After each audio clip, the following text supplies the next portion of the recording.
Good morning, folks. It's Andy from Divine Trading here. This is Friday, the 18th of September. Thought I'd just make a video today about my philosophy for life. It sounds a bit grand, but so as you know, I've started to learn to trade Forex.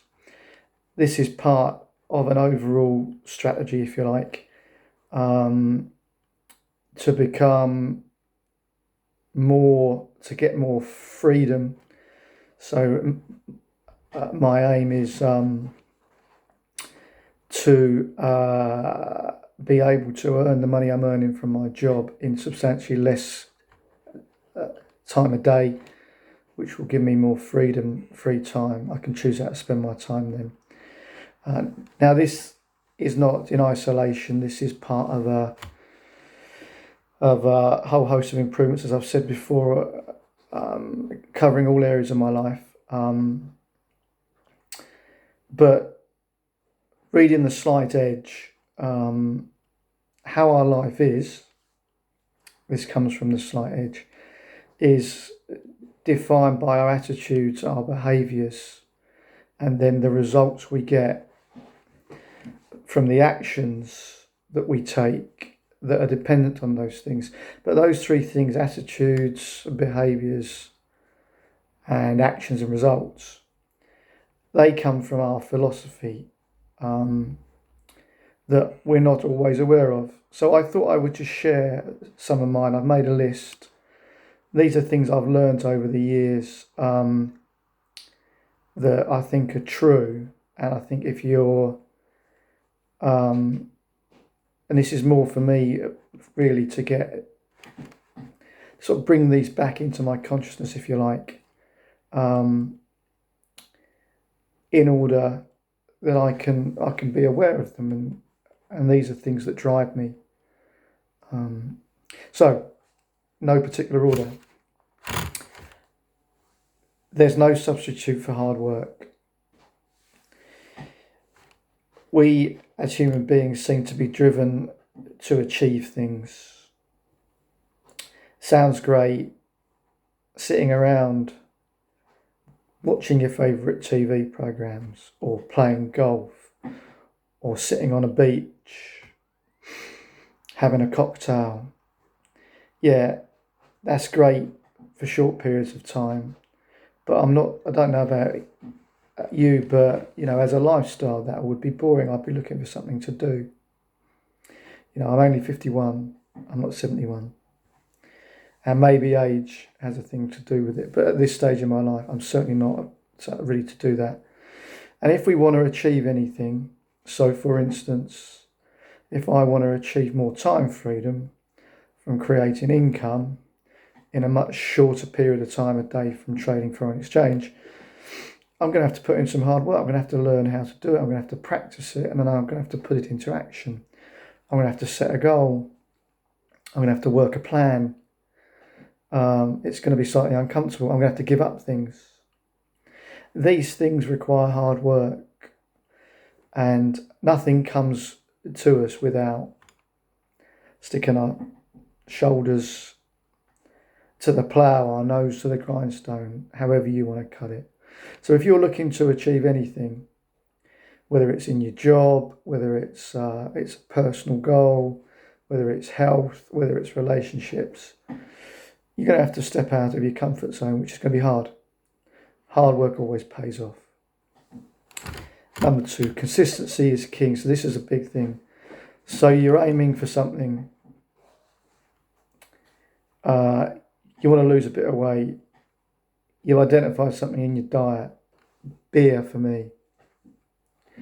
So I think, right, I'll cut out beer.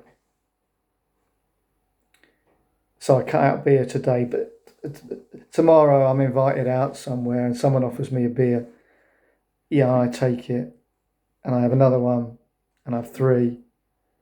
And then the next day I think, oh no, I better not have it then. And then the next day I don't have any. And then the next day again, someone offers me one. I'll just have one, turns into 2. then I find I'm not losing the weight because I'm not consistent. So if you're going to take actions to improve yourself, you have to be consistent. You find this in sales. So my history is a salesman. I'm a salesman. That's been my career. So you want to make a certain number of sales. So you devise a plan. You're going to try and talk to X amount of prospects. You're going to make so many phone calls, which will then result in so many presentations of your product or service, which will then convert into sales. So you do that for, say, 3 days, 4 days, 5 days, maybe a week, and nothing happens. You don't sell anything. So the tendency is to give up. It's like pushing a ball up a hill. Eventually, all that work pays off and you start seeing sales come in. And they come quickly because you've laid the groundwork. But even then you can't stop. You have to work the process. So you have to be consistent to get success. Because the success, it's like a curve. It goes like that. Woo. So at first, you make an effort. This is effort and this is success. So you make an effort, you don't see much success, and all of a sudden start to see success, and then you get like an exponential growth. And you're up to, when I was selling cars, I might not sell a car for 4 or 5 days. All of a sudden I'd do 3 in a day, and then another one, because those efforts pay off, providing the process is right. Consistency is king. Number 3, you have to give before you get. That's been said in many ways across centuries by many people. There seems to be a rule of life. You have to put in the effort before you get anything. When I was a salesman, I didn't have a particular goal of being a sales manager, but the dealership I worked in, the car dealership I was selling cars, was quite small, and we expanded as a result of our efforts, and they needed a sales manager. So for the previous maybe 6 months, a year or so, or maybe ever since I started, I took a look at what my boss used to do. And if he wasn't around, I used to take responsibility for doing it. And then people started to look at me as management potential, because I was already doing those things. I didn't have to do them, but I did them. So I was working extra, if you like, still selling cars, but I was doing more. And of course, when the manager's position came vacant, I was the most junior salesperson there in terms of time worked, and in terms of age as well. But I was given the job because I was already doing it. I was already doing a lot of it because I gave before I got. So always, if you want something, if you want to be something, you need to start doing the things that position entails before you get it. It's a bit like someone who wants a pay rise. I want a pay rise. Why? Because I think I'm worth it. If you give me a pay rise, I'll do those extra things. Not how it works. You do the extra things and then you get given the pay rise. I've only ever once in my whole working career, so from age 18, 19 to 51, asked for a pay rise, and it left a bitter taste in my mouth. And when I got it, it felt horrible. Whereas if someone says, look, you've been doing a really good job, I'm going to give you some extra money for that, that feels great. Give before you get. It's a rule.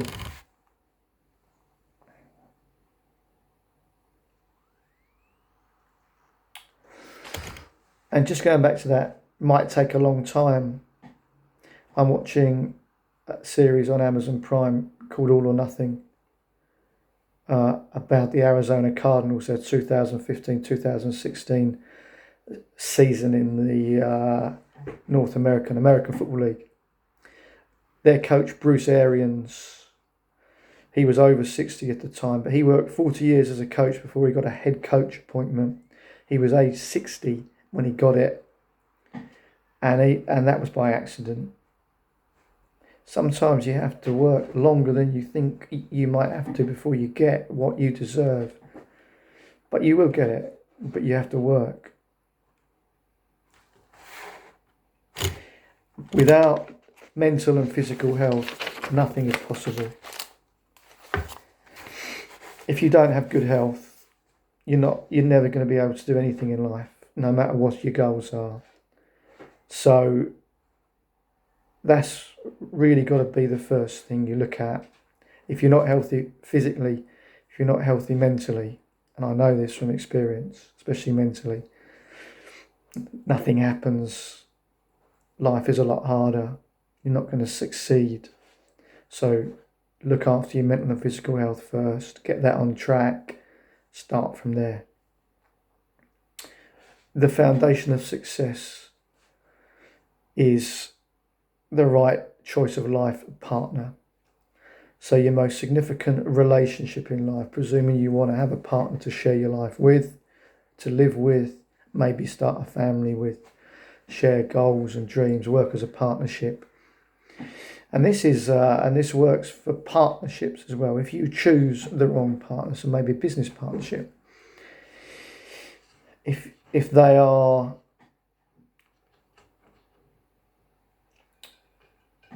how can we describe it? Well,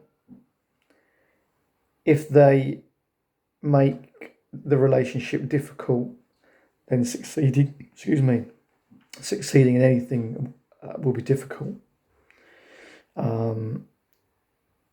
Now, I chose my life partner many years ago when I was very young, in my late teens, early 20s. I made a good choice, as it turned out. So I was able to, for instance, when I joined I started car sales, I just about tripled my income in 5 years, doubled it in about 2, tripled it over the next 3.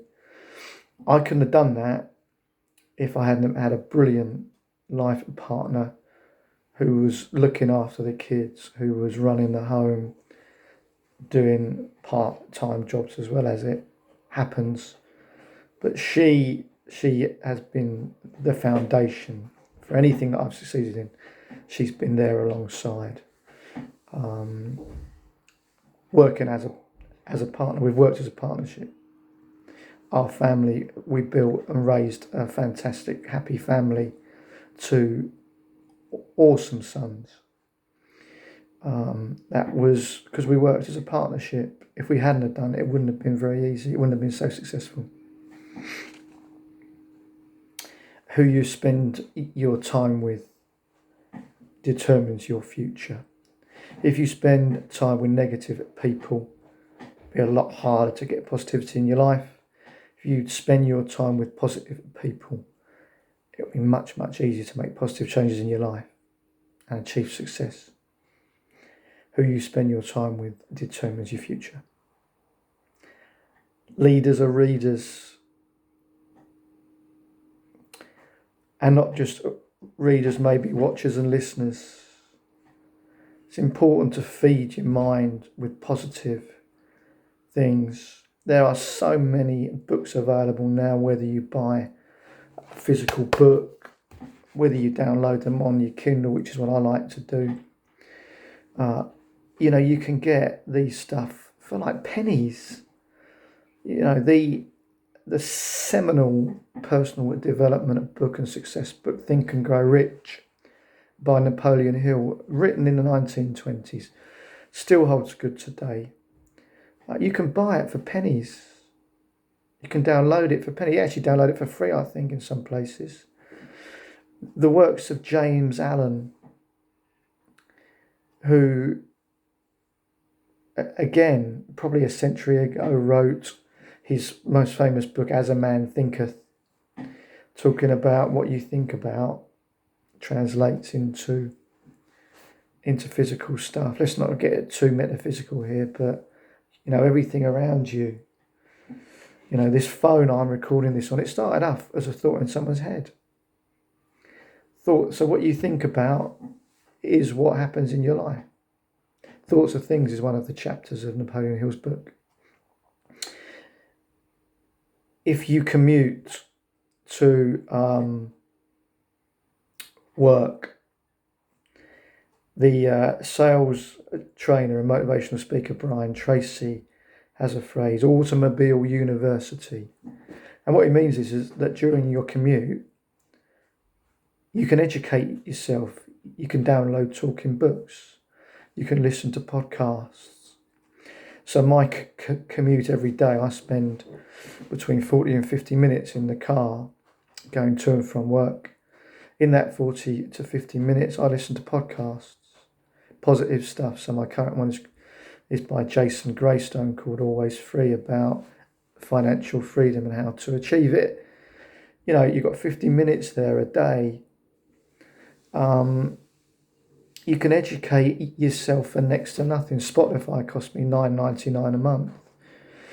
You know, how much does a degree cost now? Even if you do it, online, correspondence as they used to call it, it's got to be 18 grand. Well, for 120 quid a year, you know, it's 7 days a week, I can lecture. I can have lectures in whatever subject I want. Fantastic. And lastly, and these are in no order, attitude is 80% of success. So if you want to succeed, if you're a young lass or lad and you're starting out in the world, going into a new job, it may be, have a great attitude, want to learn, want to listen, be nice to people, do stuff for people, want to work hard, want to improve yourself. That's 80% of it. The other 20%, which are the skills you'll need to succeed in any field, you can learn those, but you can't learn an attitude. You can change it. Have a great attitude every day, and that consistency will build. That's 80%. It's 80% attitude and 20% aptitude. You know, people can teach you, or you can teach yourself that 20%, but you need to have a good attitude to start with. Anyway, they are my philosophies for a successful and happy life. Hope you enjoyed them. If you've got some, stick them in the comments, please. That'd be great. If you found this useful comment, that'd be super as well. So this is Andy from Divine Trading. And remember, guys, to desire perfection is divine. Cheers now.